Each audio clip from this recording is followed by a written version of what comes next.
నేను అడుగుతాను జనరల్గా, నువ్వు పాస్టర్ ఎందుకు అయ్యావంటే నాకు దేవుడు కల్లోకి వచ్చి చెప్పాడు అన్నాడు. సర్లే ఓకే, మరి నీ కొడుకు ఎందుకు అయ్యాడంటే వాడికి కూడా వచ్చి చెప్పాడు. నీ కొడుకు ఎందుకు చెప్పాలి? ఇప్పుడు నీ చర్చికి చాలా మంది వెళ్తున్నారు కదా, వాళ్ళకి డబ్బులు లేని వాళ్ళు ఉన్నారు కదా, వాళ్ళ ఎవరికైనా వచ్చి చెప్పొచ్చుగా, నీకే ఎందుకు చెప్పాడు?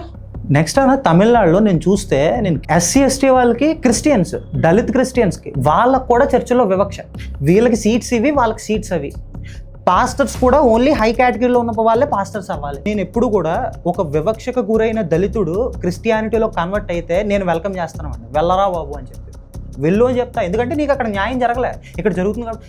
ఎక్కడ కూడా మీరు ఇది చేస్తున్నారంటే పోనీ అక్కడ లేదురా బాబు అని నేను అనుకున్నా. సరే అక్కడ క్రిస్టియానిటీలో దన్ననరా బాబు, నేను యాజ్ ఎ హిందూ నేను బాధపడుతున్నా. నా ధర్మంలో ఈ వివక్ష అనేది ఉంది, అక్కడ లేదు, పోనీ వెళ్ళారులేరా బాబు.